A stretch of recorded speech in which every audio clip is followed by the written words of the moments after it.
Well, I guess the irony is that we're staying up a little bit later tonight because we're talking about Until Dawn.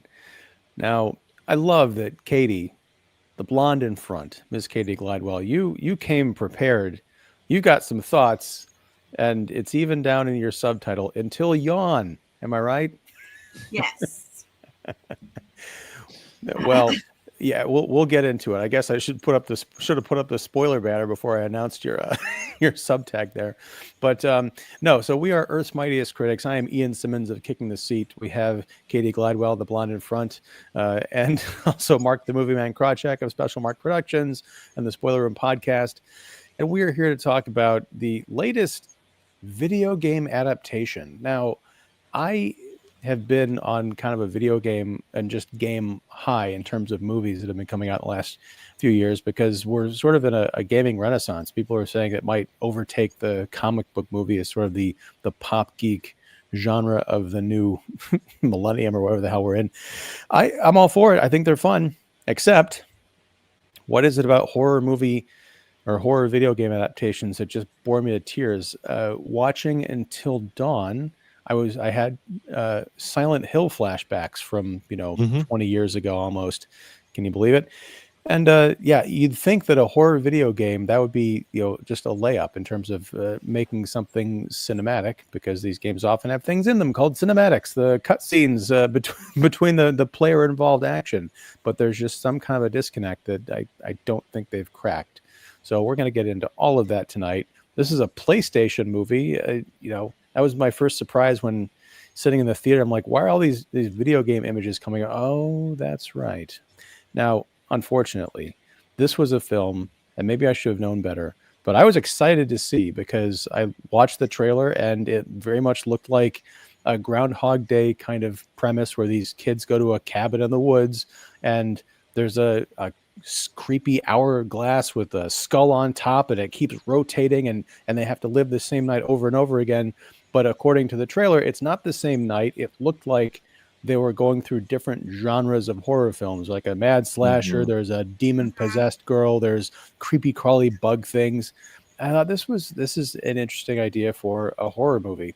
And it is. And hopefully someday someone will make that film. But for right now, we have Until Dawn.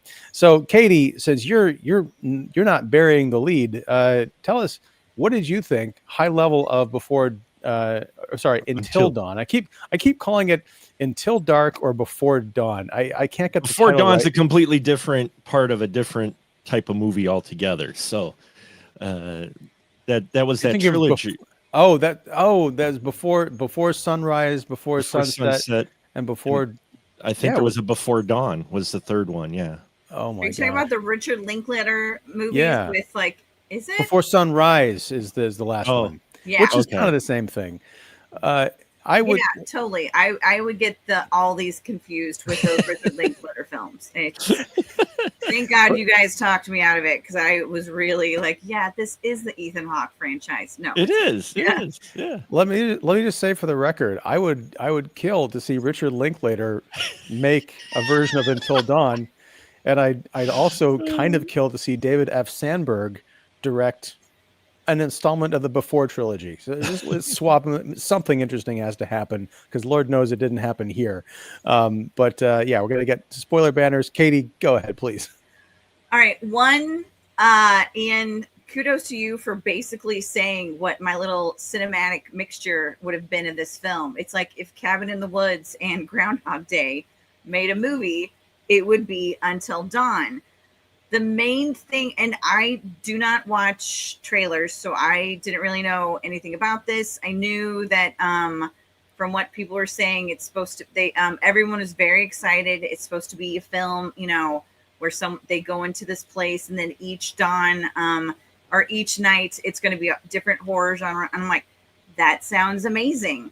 And it kind of started like that. Definitely had the tropes of characters, the young woman searching for something, the friend who maybe is more than a friend or wants to be more than a friend, but not really sure. The friend who definitely, which I did like, they didn't do the oversexed, friend that usually is in there where they're like making out, that's in Cabin in the Woods and stuff like that. Although there was the character who definitely is the dickhead new person involved who was like, well, I'm just telling the truth. It's like, what? Oh, you're all that stuff. And then, of course, the one who's got some sort of psychic ability or I know this about the spirit world. I'm like, okay, so I've seen these things before. That's great.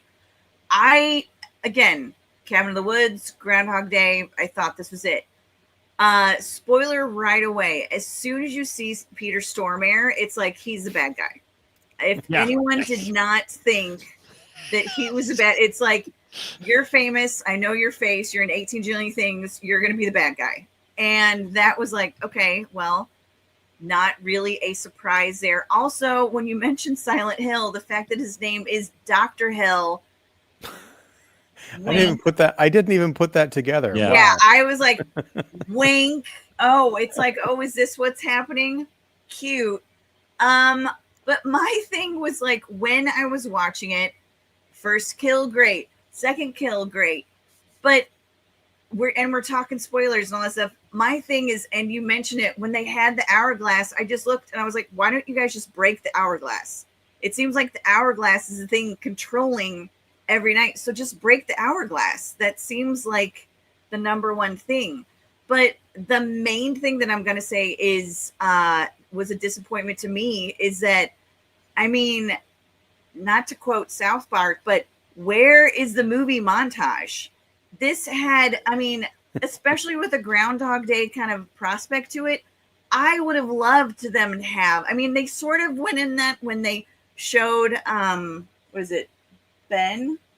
What's his name? Abe. Sure.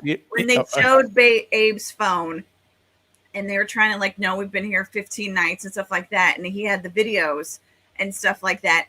I was ready. It's like, you know, it's a montage. It's like, okay, show all the things that we've missed, like Groundhog Day. I would have loved to have seen that. I also thought when there was a plot at the end where our girl Clover and Mr. Hill, Dr. Hill, kind of had their standoff, I kind of wish that would have been a little more. I don't know.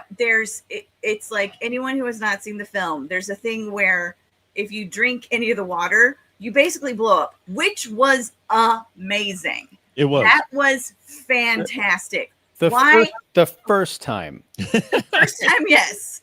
The first time. But when it happened to everybody, it's like, this is great. I'm dying laughing. This is going to be a mess. All right. This is fun. But when they had this, like, you know, kind of like Italian, you know, standoff, Western standoff and all that stuff. And you could see that there's it was either, I think, a pair of scissors or something. And then the guy's mug. I was hoping that they would have like had the audience think it's like, oh, she's going to go for like a pair of scissors or the opening, like I forget, like the letter opener, all that stuff. But what she was really doing was just waiting to move the cup over and have him drink it. And then, because like Dr. Hill would I thought they were going to do that.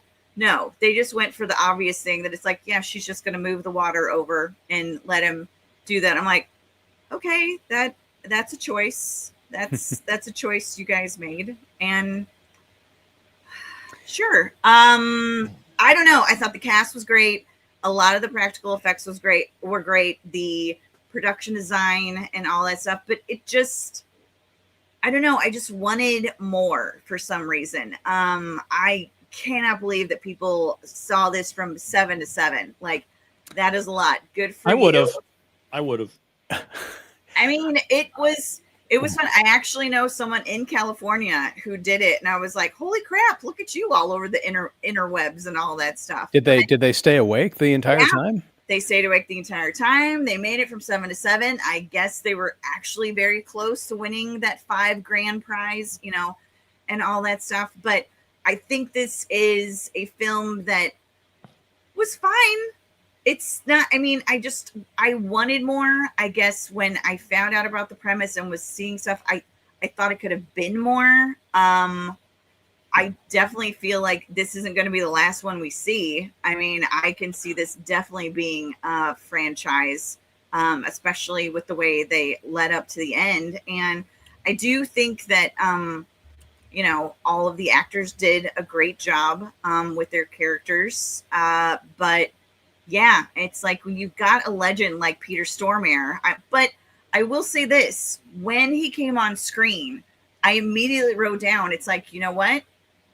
Tony Todd, God rest his soul and all that stuff. I could see Peter Stormare now taking a number of maybe some roles that Tony Todd would have played, because he has that menacing, intelligent, that European quality. It's like he's got that presence. I never had noticed that before. Well, he's been in a lot of stuff, and but the way he did that, I was like, huh, okay, that's something I did not expect to see. And now I'm thinking maybe there could be some more about him later on, but I highly doubt it. I don't know. What did you guys think?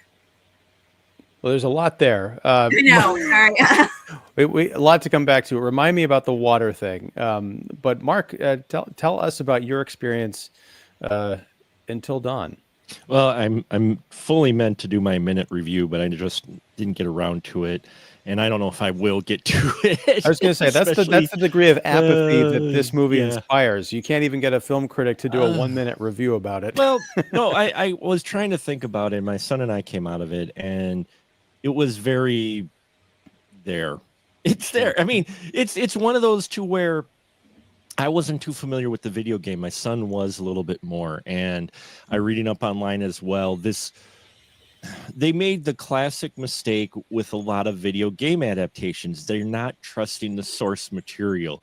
So they decide to do a variation on the source material because they think that might be better. This actually story here, it's in the same universe as the game, but the setup in the game is different. And in fact, at the end of this movie, we've got the spoilers up on the security monitors and that, it's implied that where that picks up at the very end for the little stinger for possible sequel, that house in the winter is where the actual game starts. Because in the game, the house is actually in the winter and not here, so, it's got the elements. But it's one of those things where you're looking at this going, okay, this is someone just cashing in because, as you mentioned, Ian, video game adaptations are being looked at as being the next comic book film craze. They're really trying, because you've had a few more hits than misses in the last few years. So people are like, oh, hey, we could do this, not realizing the source material. I mean, Five Nights at Freddy's was... It was kind of like the game, but it still kind of missed the mark there. But then you get Sonic movies. You're like, hey, for every really good one, we've gotten two really poor ones. And that's what I have here. I was going in. I love Happy Death Day. Personally, I love Happy Death Day 1 and 2. Those I really thoroughly enjoy. I know some people don't like them. I love them. I adore them. Really? When I saw this, I was like, okay, this is kind of like a variation of Happy Death Day. I get it. Great. Let's see some deaths in a row because they aren't making it till dawn. Okay, great. The problem is they try to do more with this story and here more is actually hurting them, because when you start to do more, it falls into that problem that I have with some horror, in that you never establish your rules in this film. It's very loose. If you're going to do a film like this, and I don't need exposition necessarily, but give me some kind of more concrete rules and then hold to them. And that's the thing. It would present some things, but not really hold to them. Then, we suddenly would get these other elements in, and then some concepts that seem to be entered in were abandoned. And then these are I'm all for dumb people in horror films. That's what makes horror films interesting. The audience is like, no, don't go in that room when dumb person character trope is going to go in that room. That's kind of the appeal. You're like, I know what's going to happen to them when they go in there, but in here, they don't put together when they see all the names in the book that, they are definitely far more clueless of what's going on. And her motivation to look for her sister, because she thinks her sister is alive still. And even when she's presented evidence, like 2/3 of the way into the movie, that no, your sister is not alive, girl. She's a Wendigo. You I know, love that you said girl. It's like, she's not alive, girl. It's like, oh, She- Mark just went to the girl. Yeah. she's not, you know, she's still kind of holding on. And then you get this whole thing about the insane asylum, and then the whole weird variation of Silent Hill, like every night more of this town that got buried in a coal mine is getting revealed. And it just seemed like a mashup of ideas, and nothing was really set out with a linear a type of narrative of what they wanted, where they wanted to go with each point. It was like they came up with a bunch of cool deaths, and they're like, okay, we need an excuse to show all these cool deaths. Yeah, I mean, and I almost wish that had been it. You know, they just, Right. without any explanation, they just get stuck in this weird loop where they are in a whole bunch of different kind of horror movie situations. And Katie, I love what you were saying about the hourglass. I didn't even think about that. That could have been either, you know, finally they decide that they try and break the hourglass and they can't, or the dark ending where they finally figure out, hey, what if we broke the hourglass? But then that somehow is the only thing that's keeping them alive, because otherwise that's their only chance of escape. They don't realize it and they break it, and then they're they're perpetually stuck there. You know, some kind of a really dark, twisted ending. But no, they don't. And Mark, when you mentioned the Wendigo, I had forgotten about that completely, and then I started remembering. Oh yes, that's right, the asylum and all of this mixed up stuff. There's so much going on in this film, as you mentioned, that doesn't go anywhere. That it's very easy to forget that these ideas were introduced. You know, I still don't understand, and maybe the two of you can help me figure it out. The Peter Stormare character, who, Mark, we talked about him in Constantine a couple of months ago. One of the all-time great villain introductions ever in a movie was him playing the devil.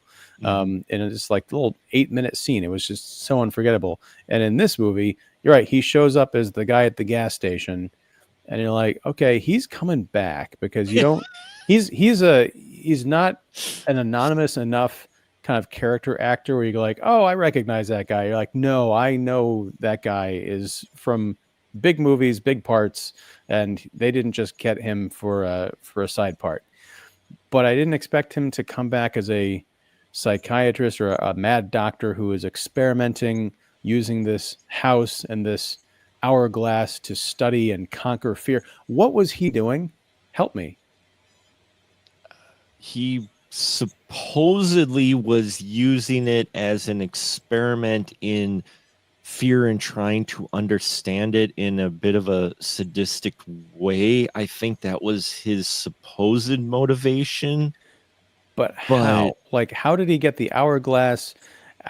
What is him going? Well, I'm sure all this was explained in dialogue that, frankly, I was falling asleep, but with the exposition happened, I don't know how anyone No, he happened upon the area. No, yeah. He happened upon the area in the dialogue. No, in the dialogue, it was one of those to where the tragedy happened to the town where it got buried, and he was part of the town, and he was a therapist there, and he discovered that this area did the repeating of things, and the longer people stayed, they turned into Wendigos.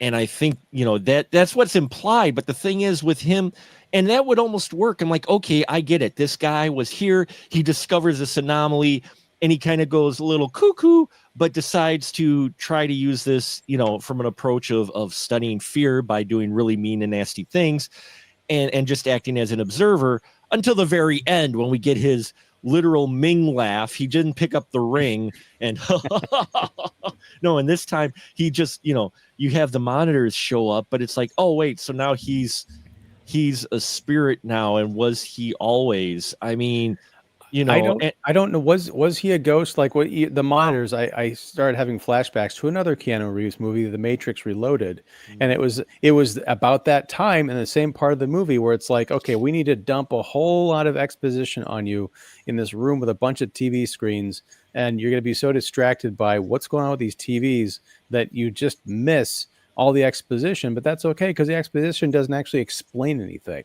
I want there to be an SNL skit, Mark, called Mining Town Therapist, because I don't understand like the connection. That guy. Oh, tell me about your problems. Oh, it was really, really dusty down there today. Yeah, it's the same problem you had last week. Go home. Not to knock mining towns or therapists, but it's a very strange conceit. I almost like the idea that he was like traveling across country for a conference or something. He stumbled upon this mining town that collapsed. Oh, what's going on here? And he gets swept up by the forces of darkness who put him to work to do something. But I don't understand. Yeah, where's the hourglass come from? Who set that in motion? Do I have to wait for the sequel? Give me something. I mean, we talked about Cabin in the Woods, and not only does this movie's poster rip off the Cabin in the Woods poster with the idea of like you've got the kind of the twisted house, but then there's something going on underneath. But at least in that film, the Cabin in the Woods is a science experiment based basically the devil has a company and it's messing with people. They explain it. They don't explain it too much. They explain it enough to make it funny and absurd and kind of cool. But in this film, they just don't bother with anything. And they throw so much at the audience that they're like, well, look, we're just going to have this montage of scenes, or sort of a montage in the video camera of going through these little genre clips. And that was the most fun part of the movie.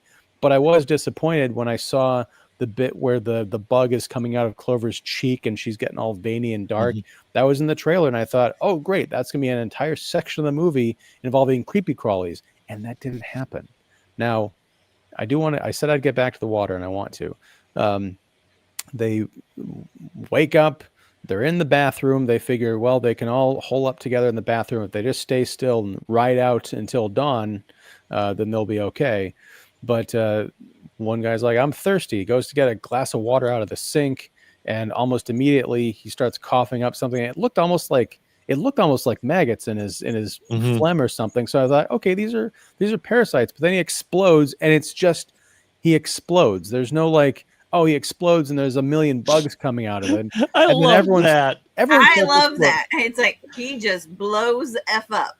and I liked it too the first time, but they keep coming back to it. And I feel like if you do that once, and then at the very end of the movie, you kind of bring it back around as a callback.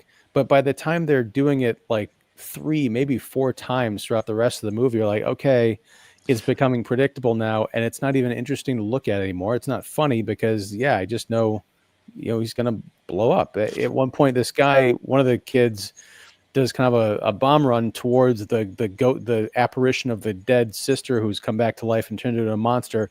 He runs at her and blows up, but he doesn't even take her with him. And it's not funny because you're like, wait, was that on purpose or is it a joke? I don't know. And then they just move right along to the next scene. It was on purpose because once all of them died, then they'd have to go back to the beginning and start the night over. So it's like, since he knew that. I get that he went and exploded himself on her on purpose, but she didn't. I don't think she blew up. Like he ran and blew up and kind of like got stuff all over her. But so it's like it didn't work on her or something. It would have been fun if, he runs at her, they both explode, and then he comes back the next day, but then she's still there, and it's like, well, I guess that didn't work.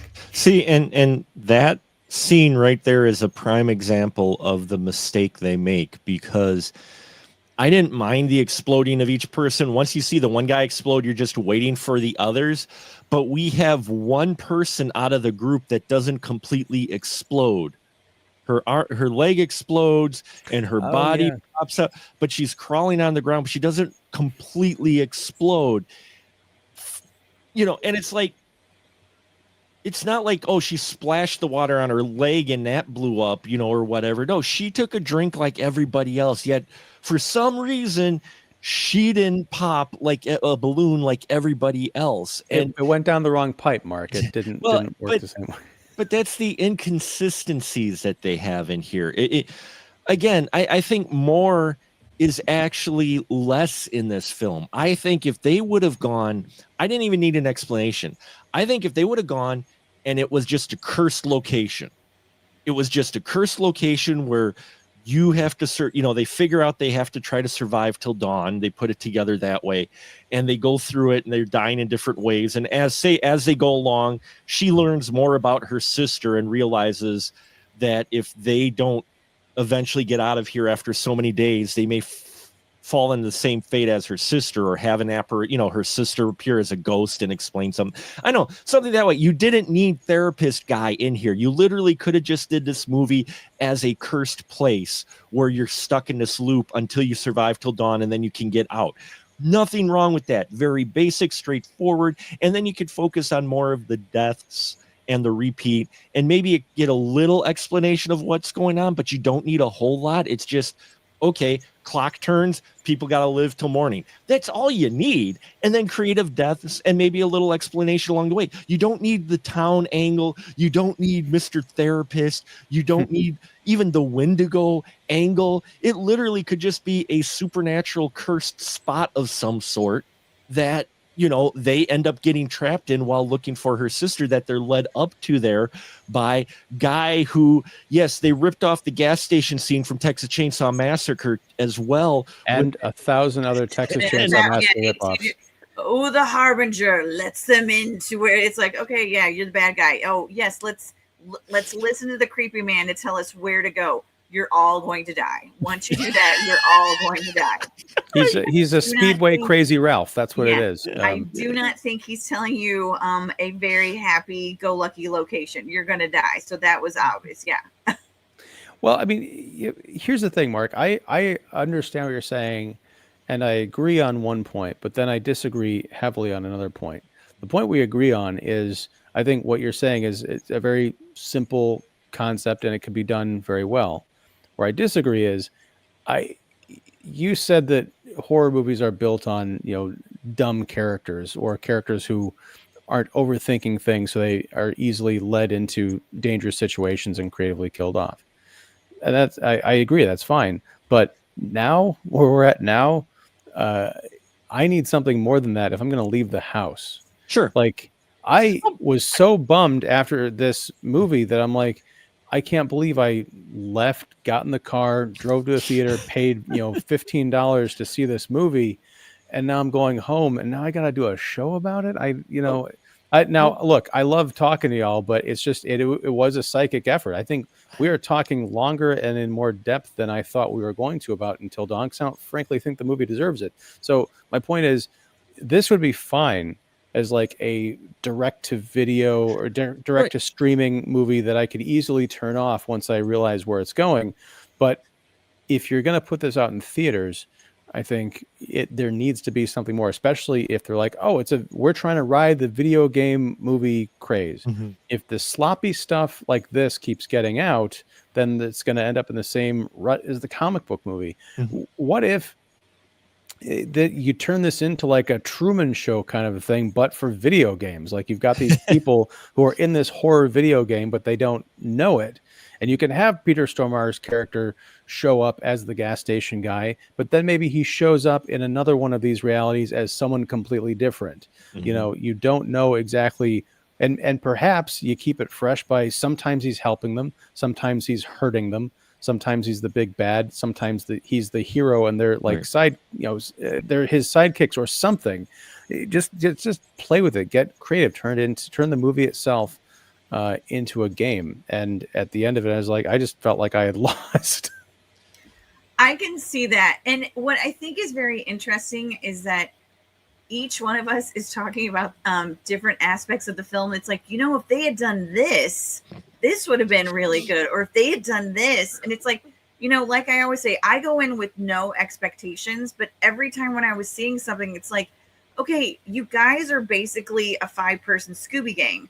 Learn from each thing. It's like when you found out, okay, so we don't drink the water, then just stay in the bathroom and don't drink the water. Mm-hmm. All you have to do is learn from your mistakes, and then there you go. But they do imply later on, like nearly in the last, I think it was the last 20 minutes of the film, the third act, when we find out they've been doing this for 13 days. Or they 15, do it. Yeah. they imply that they forget what happened. That's why they were watching the videos. So True. that is what the angle, but they don't, that's the thing. There's another concept that's kind of dangled and then not, explored anymore. They're like, oh, oh, I keep forgetting. And then they move on, But no, sorry, finish your thought, Mark. Oh, I was just going to say, and when I say, for the dumb characters in that, I'm not necessarily saying that makes it worthy for the, venturing to the theater to see it, but I'm just saying to make it as at least a more decent horror film that's a little bit more enjoyable to watch, they could have just went with less. By overcomplicating it, you end up making it a weaker horror film, whether or not it's a direct-to-video film, horror film, or a theatrical horror film. By what they did and their inconsistencies, it took away from even that part of the real enjoyment of, okay, this is kind of a schlocky, straight kind of tropey horror film. No, we're going to get more involved. And then you're just like, yeah, but you got half-baked ideas that never really come to fruition. Well, and oh, sorry, go ahead, Katie. Oh no, there's just like, I know what you were saying with Happy Death Day, and that's one of those montages that I wish they would have had more in the film. And in fact, I would have liked it if they would have had a scene where at one point it's like, okay, we're going to all stick together and, line up, do different things so they can all, and then at each, we see that and they all like get their heads cut off at the same time. And it's like, and then they have to rebuild. It's like, damn it. And did you guys notice with talking about the inconsistencies? I liked how in the first and second times they got killed, especially the first time. Each time one of them got killed, when they got back to their reincarnation, they kind of had a little bit of what had happened to them. Right. But yes, I felt was going like to mention that. Yeah, I felt like later on that completely went away. And that was one of my favorite parts of the film, is that each one of the characters had a little bit that it's like, and that each time that happened, it was like transforming them. And there's the line in the film that if you don't, I forget, if you don't,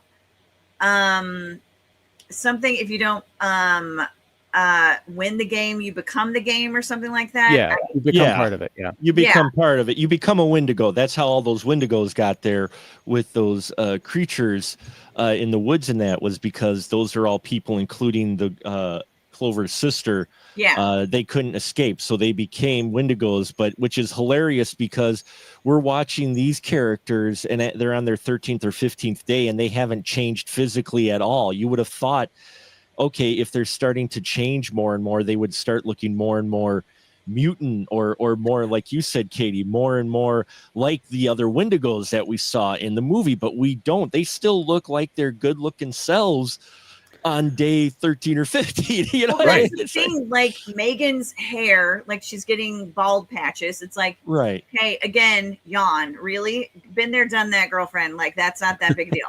But then when Abe has something on my back, and then when who was it?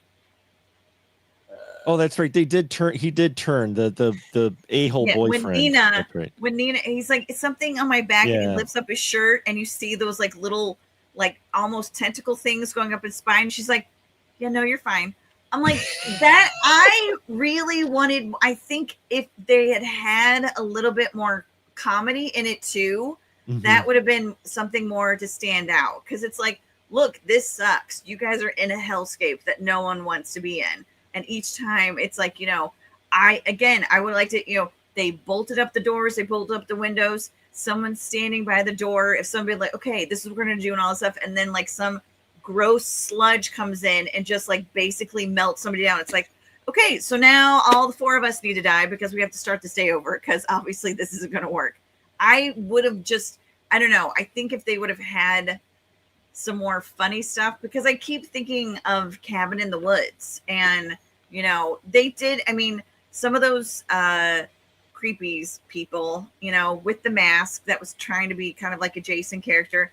He was scary. That was, some creepy He reminded stuff. me a lot of Leslie Vernon, though. I mean, yes. there was that element to it. But, Katie, what you're saying, I think, makes a lot of sense, but it just keeps reminding me of other movies that kind of took that concept that we're talking about and did it better. The whole idea from the original Final Destination, where Devon Sawa's character is like, look, all I have to do to not succumb to death's design is just like, and not take any of my friends with me, is go out and make myself a little shack in the middle of nowhere. But then he discovers, oh, there's a nail sticking out of the floor. Tetanus, Yep. So no matter what they did, they would be stalked. Even if they sat still in the bathroom, there'd be a gas leak or some kind of nonsense like that. But going back to these inconsistent rules, first of all, they do, at least at the beginning of the movie, remember what happened to them in their previous experience, because the one girl was like, I just saw you get, cut in half right before I got a spike ran through me or something like that, when they're fighting off against the Leslie Vernon Jason guy. And then also, I'm with you, Katie. I thought it was fascinating that they showed up like with it looked like the remnants of a scar in the nose or like a broken cheekbone or something, but they seem to have traded that conceit up midway through the film for them turning into these mutants. Like the one girl, Megan, whatever her name was, had like a fang growing on top of her other, teeth. I'm like, okay, that's interesting, but you're also completely, commit to one thing. Have them change into monsters or don't. If they're going to change into monsters, don't show me a guy in a flashback with the doctor who had a minor in a padded cell, who after 11 days, who I think at that point was the longest person anyone had, any person had gone, he's turning into a full-blown, like, a meal from RoboCop at the end when he gets dumped in the toxic sludge. And to your point, Mark, you still have these CW-looking guys and girls running around with like, oh, I've got this thing on my back, kind of. No, they should, if you really want to have fun with it, have it all be like the end of the Substance, but with like 5 people, and they're all just these monsters like flapping into each other, trying to figure out what to do with what's little left of their sanity. This movie is not nearly, it's too safe and it's not weird enough in order to pull off what it wants to pull off, I think. I can see that. Yeah. That's a good way to pull it. It tries to play it too safe, and for something like this, and especially nowadays, you've got to try to bring something weird and quirky to it, even if, because you've already kind of abandoned trying to hold to the actual video game for the most part. Some of the concepts are there, but for the most part, it's a different story. So do something different, something out there, something really unexpected, but it falls into numbers. Actually, after people explode, after the water scene where people explode, after that, the film like takes this turn, and suddenly that's where they start forgetting. And that's where, suddenly it seemed like all the rules and everything changed. Talk about a film that loses the opportunity. What if you had it to where Clover, she discovered her sister is actually either a mutant or whatnot, but she's being held down in this asylum by this doctor or whatever. All her friends have died. She's just about to make it to Dawn and realizes if she survives, her friends will stay dead. And so then she sacrifices herself before Dawn. They start again, and then that's where you end the movie. Like, where she ends up going through all this, learning all this, but just before Dawn, she's like, oh no, I don't want my friends to be permadead. And so she starts it all over again. Some concept, there's a lot of things they could have did with this, and they play it straight, but they don't even do that well. It was like these folks were throwing something together. Again, I honestly think just for the excuse for the various deaths. I honestly think that that's really what they were trying to hook themselves on, which if you're going for just that, you'll get that. But the story itself just is very convoluted. It is. And I think, this was not your favorite movie, Mark, but it certainly was one of mine. But in a world where we have Talk to Me, a very serious, high concept movie, very simple premise. You've got this sculptured hand. You get together with there's like this ritual, and you get possessed by dead people. Yeah, there it is. Oh, where did you get that? A24. Oh, nice. Oh, nice. That is beautiful. But Oh, that's so cool. But when you've got a movie like that, that's a genuine horror movie with a fun, Right. creepy, dark ending, there's almost, and maybe this movie was already fully in production and they couldn't, switch course, but like this is like it feels like a knockoff of Talk to Me. Like, why would I watch Mhm. this when I could watch something that's real? And Talk to Me was a dark movie, but there was some humor in it, but but it wasn't like crazy. Katie, to your point, when the guy's lifting up his shirt and he's like, "Do I look okay?" and then the one girl says, "Oh, it's fine. There's nothing wrong." That's kind of Looks at funny. everybody like, Right, but it doesn't belong in this situation. Like they've been going through this, so would it be better to let him know that he's transforming into something, and maybe you need to quarantine him in another room, or because we don't know if there's other parasites coming out of that thing or what. It just, yeah, these characters aren't necessarily dumb, but they're not particularly with it either. one factor in the film too, especially since we have like the the myriad wanted, not wanted, but The missing posters. missing posters and all that stuff.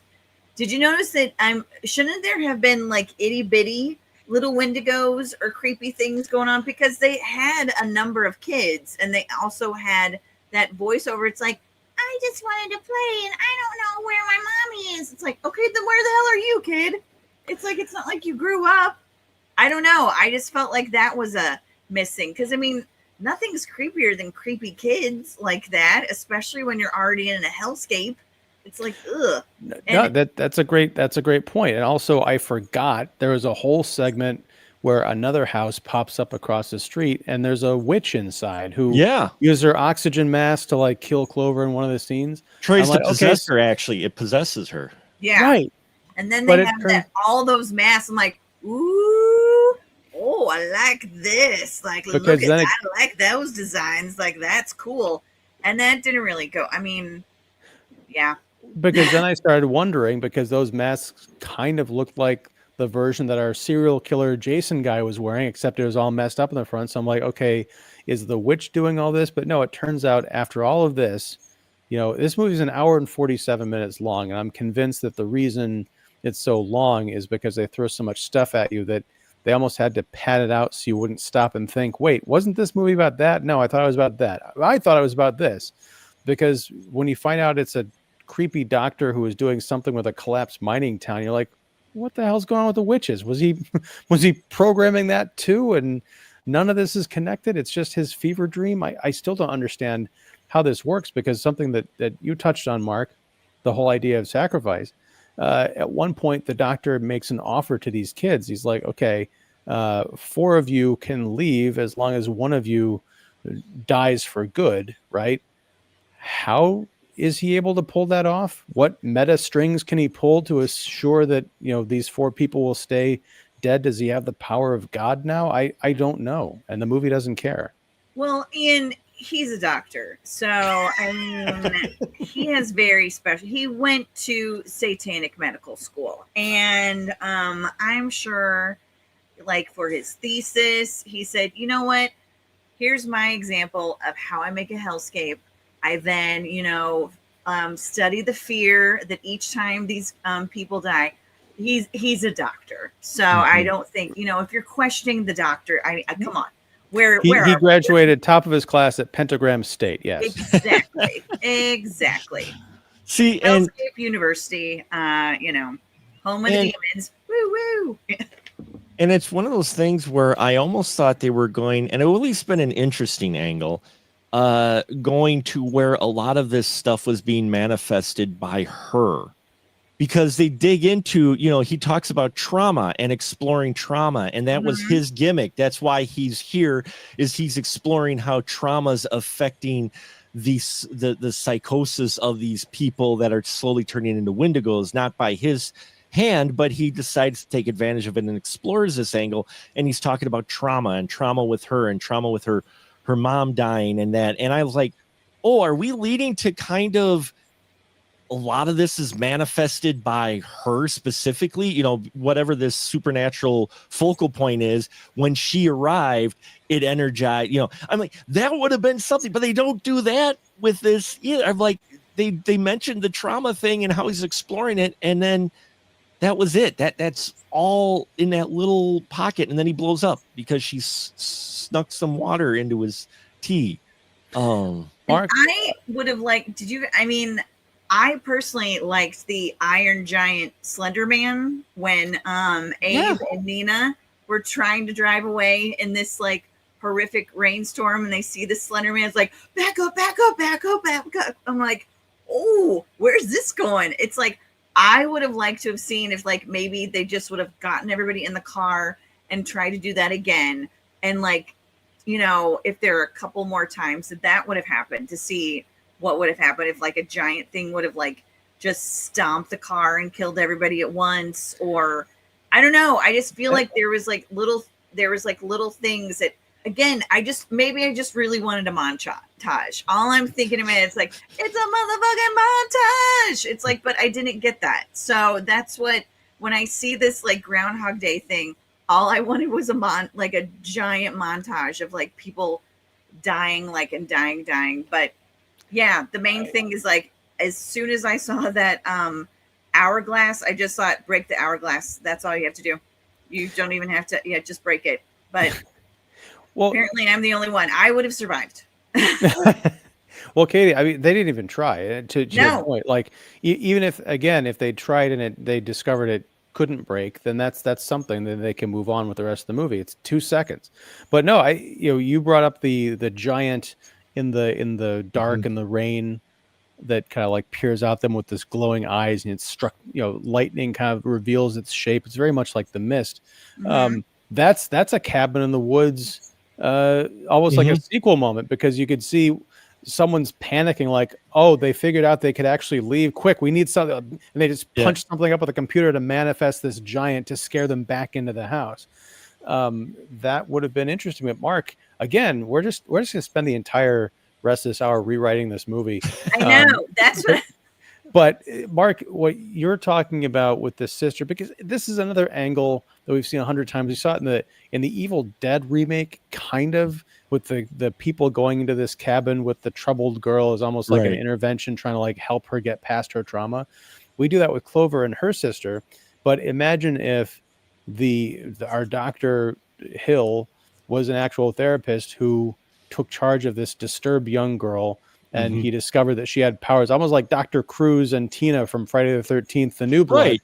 Yeah. But imagine for Lara Park Lincoln. Oh, yes. That's right. We lost her this week. Yeah. But bad news, Cruz.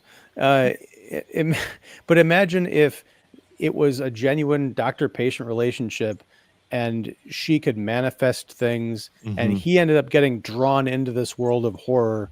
And somehow she reaches out psychically, draws her sister and her friends in to go and investigate, to try and find her, gets caught up in this cycle. Hell, maybe the doctor prescribed her video games as a way of like coping and escaping the reality in her mind or something like that, or gamification helps her work through her processes, but that gets distorted and turned into something evil.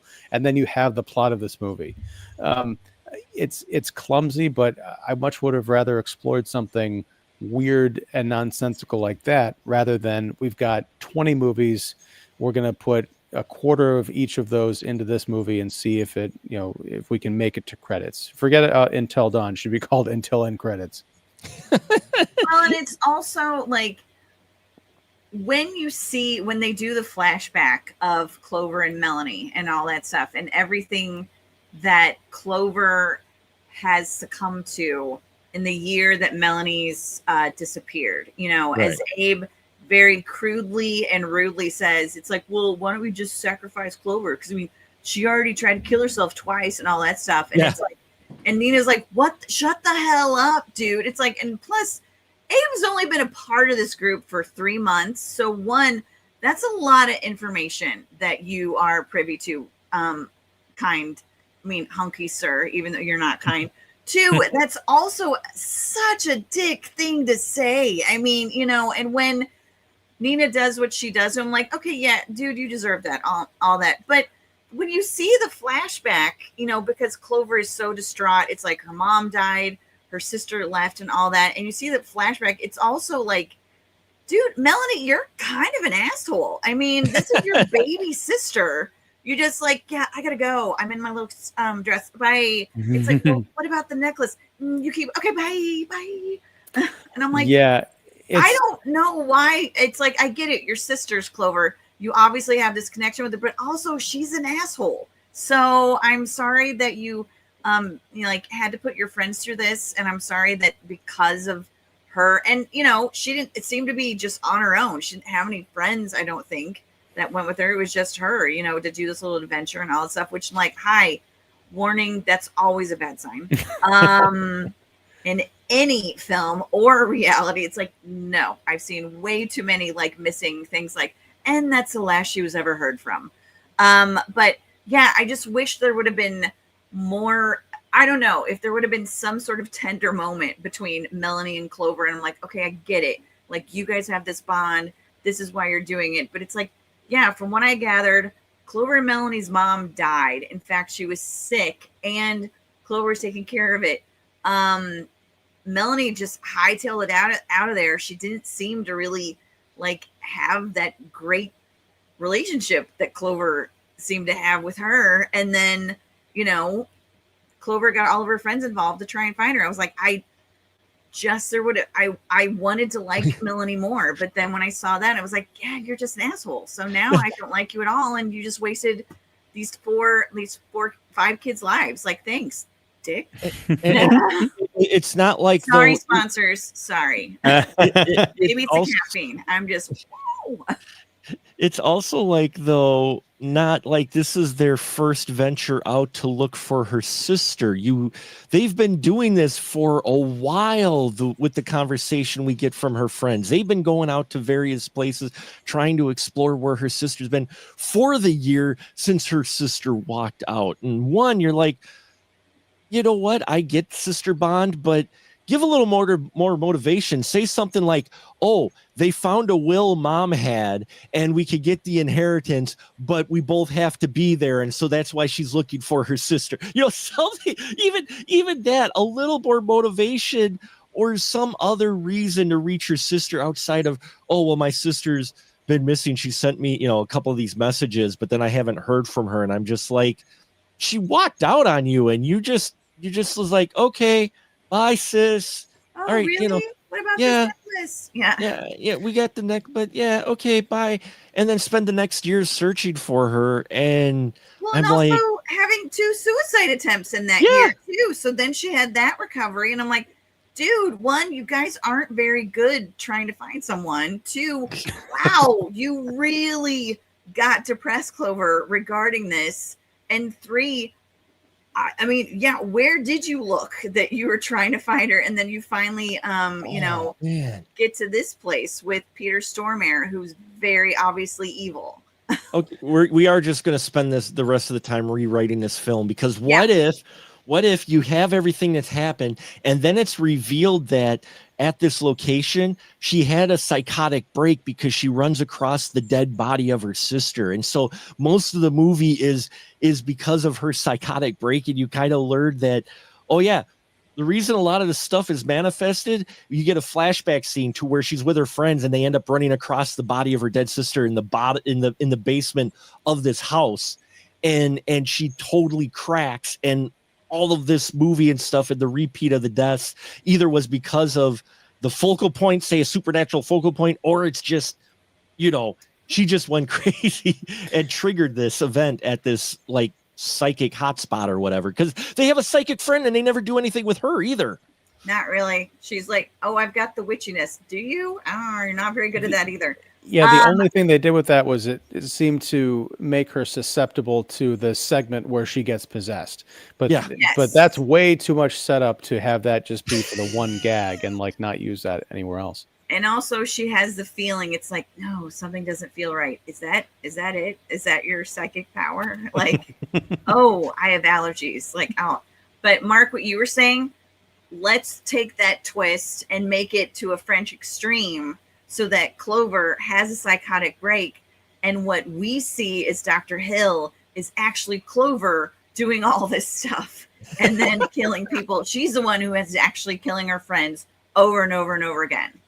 So it's like a psychiatrist Tyler Durden situation. I like high that. tension. Yeah, kind of like that. Oh yeah, high tension. Yeah, high right. tension. Yeah. Oh, Like there you go. Groundhog Day, high tension. High tension. How about Now you're that? ooh. How about that for a movie? All you studios out there, right here, live, all the people watching, trademark it. Let's make that movie happen. I love it. And you get Bill Murray to be in it. No. Groundhog tension. Groundhog tension. Tension Day. No. Tension Day. High Day. No, that's No, not High Day. That's a different movie with come a out completely different 420. cat. Yeah. There you Yeah. go. Well, yeah, I'm. Anything else left to say about this movie? Because I feel like I've exhausted the possibilities, and we are getting back into script writing territory, which, frankly, this hour has been more fun than the first hour of watching Until Dawn. So I appreciate it. But any stones we want to turn over? I was, let's just say, I didn't feel like I completely wasted my time, but it is definitely a middle mediocre tier, should have just went direct to streaming type of film, like to Shudder or something like that, where I think it would have been better received. At least, this got wide release because of the somewhat uptick in video game adaptation interests. But the problem is, I mean, even Resident Evil, even though they did some variations, some of the core concepts from the game were in the first Resident Evil. Even if that one even kind of at least held the base theme and material, even though it varied off, which was fine, because they did it in kind of an entertaining way. But I mean, if you're going to do an adaptation of a video game, you've got rich source material there. Just pull from there. Apparently, the director, I read up on it, the director of this said, well, the game is like a 10-hour movie, and we didn't want to really pull from that.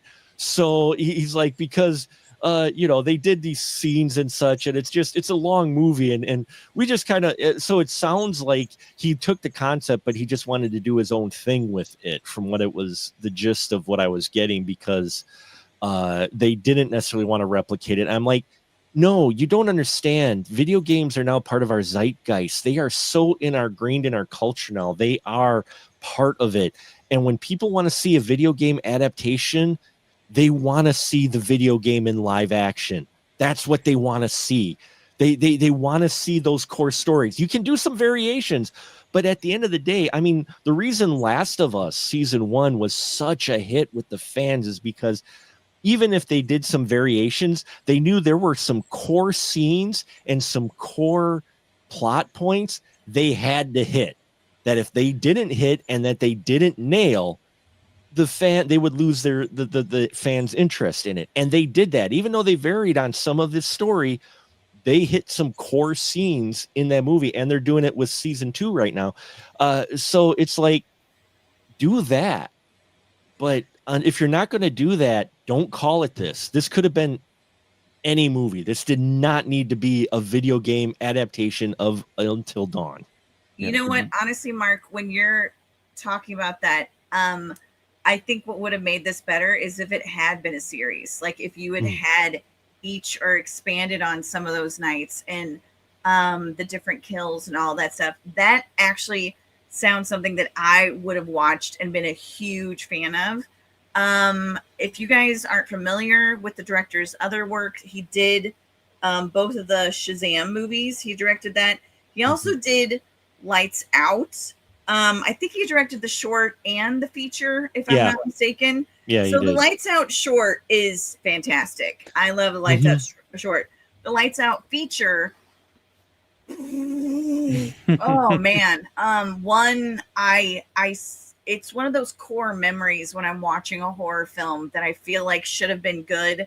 But when you have a character that goes into a abandoned asylum and it's like, hey, my dead wife's or my wife's dead friend used to go here. Can I have her records? Sure, sir. That's not how HIPAA works. It's not how anything like that works. And then when you have a character who shoots himself in the head and is dead, and then I can see this actress breathing, I'm like, okay, you guys, you know what? I'm done.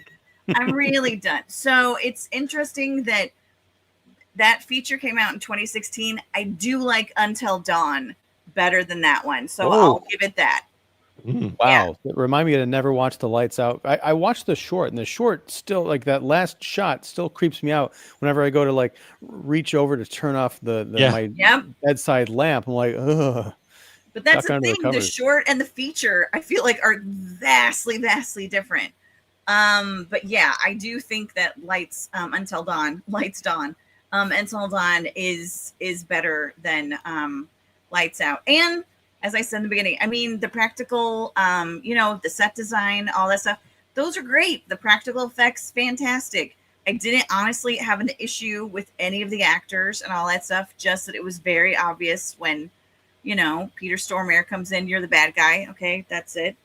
Thanks. That's all I need to know regarding that. No big, oh no, what? You are, figured that out. And that's, sorry, well, just my big problem, and I think it's really kind of solidified during this conversation, is the video games are, the number one, I think, entertainment mode of escapism on the planet. And the thing is, you've got people who invest hours and hours and hours playing these games. You mentioned Sandberg said, well, the game's 10 hours long, we're making a 2-hour movie. But when you have people who become that obsessed with it, and that's just beating the game once, a lot of people will go back and they'll try and do it perfectly, or try and find all the Easter eggs, or, there's often hidden, like, levels or storylines that you can unlock after you solve it the first time. So you've got a lot of people who are very intelligent, who invest their time and their brain power into solving these things. They deserve a movie that requires some kind of effort. I can't imagine fans, and I've never played the game before, but I can't imagine fans of the video game watching this and being satisfied with all these inconsistencies. I can't imagine playing the game and the reaction being like, oh yeah, this is stupid, but whatever, I'm just moving on to the next thing. Nobody cares. I don't feel like you're going to get 20 minutes into a 10-hour game, especially when you paid $80 for or whatever, with that kind of sloppiness. So where is that tender loving care when it comes to the screenplay? I understand it's hard to adapt something, but that's the challenge. The money should not just be in hiring pretty actors, building great sets, and having practical effects. All those things are worthy. But without a script to hang all that on, again, just this should have been the free disc that came with the PlayStation. Yeah. No, well, I mean, Sonic is a perfect example. The Sonic series, all 3 films, are a perfect example of how you can take a video game concept, do something a little different with it, but you still keep your core characters and your story there. Yeah, you varied it from the video game, but you still left enough familiarity, and they went back and redesigned Sonic, thank God. They listened to the fans, and while that film is different than adapting a platformer, is different than adapting a survival horror or an RPG game, because your character, you're really not getting a huge amount of depth. Sonic's still a beloved character, and they did it right. They did it to where they had enough elements to where you're like, okay, I can buy into this. Even the Mario Brothers movie, which I thought was just okay. I didn't like some of the decisions they made in that with the script, but they hit so much familiar beats and characters and everything that kids who grew up or really were playing Mario are like, yeah, this is a really cool, because there was enough familiarity. Them setting this movie in the universe of Until Dawn, but not adapting the actual story that was in the game, is something you do for a sequel. You don't do for the first film. For the first film, you adapt the original storyline in some way, shape, or form. Then if that happens to make enough money, do a sequel set in the same world, because now you're kind of used to what the rules are and everything, and you can play a little more loosey-goosey because this is a different story. But to start off with a different story is not the way you do this. Yeah, and I understand. On one hand, I get it, because if you're adapting a horror video game, which is different than Mario, because the horror video games are almost set up like movies that you play. So it's Right. like, well, I could just stay home and play the game again that I know and love. Why am I going to go to the theater to see the Mhm. exact same thing that I just watched on my television? So I get like changing up a little bit to get people out of the house. But I think to what you're touching on, Mark, is you got to get the fundamentals down, and then you can tweak it because you are adapting it to a different medium. But to go so far out of your way to just not make anything make sense, I think is the real crime. But anyway, we are past an hour here talking about this movie. I never thought we'd get that far, but I should have known, knowing the great company I'm in. So thank you, and thank you for our live viewers. And if you're watching this replay, thank you for watching our Kicking the Seats roundtable review of Until Dawn. I got the title right this time. I am Ian Simmons of Kicking the Seat. We have Mark the Movie Man Krawcheck of Special Mark Productions and the Spoiler Room Podcast, and Katie Glidewell, the blonde in front herself, hanging out. And yeah, that's next week. We're going to be back talking about what I hope is a real movie. Time will tell. Is this going to be the savior of the comic book genre? Thunderbolts. Marvel is back. Marvel is back, baby. Again, for the fourth time, Marvel is back, baby. I don't know. I haven't seen it. I've just seen the reviews, and every time I see in parentheses whatever it is back, I'm like, don't say that. Please don't say that. They need to take all the people who got the early access screenings and they just post their overly positive, glowing reviews on social media. I think they need to hold those until a week after the movie comes out and then blast them up there and see. So you really feel this way? Is this the best thing ever? Is this the reason to go back to the theaters when it completely fails? Look, just a social experiment. Don't call it a comeback. They've been here for years. So, Well, that's what I'm like. That's what I like. People are saying, oh, it's a comeback. I'm like, they didn't go away. They've had lesser material, but they've had some decent stuff in between. But it's not last time I checked, Deadpool and Wolverine is a Marvel film, and I think it did okay. Yeah, it did okay. So if they're back, okay. I'm actually seeing it tomorrow. I haven't seen it. Me neither. I'm seeing it tomorrow as well. Me too. Yeah, it'll be a Thunderbolts party, but so join us back next week. I got to figure out when we're actually doing that, but we'll be back at some point live talking about Thunderbolts. And if you like this show, please Thunderbolts, Thunderbolts with an asterisk. But if you like this live stream, please like, subscribe, and ring the bell for notifications, all that good stuff. And be sure and support all of Earth's Mightiest Critics, including my lovely guests here. All their information is down below. And until next time, whenever that is, whatever that is, thank you very much. Take care. And just wait and rent this movie so that you can. No, don't rent it. Wait till it's free. Wait for the 17 days when it hits, whatever. Or no, because then you got to rent it still. Which I'm sure is already in production. No.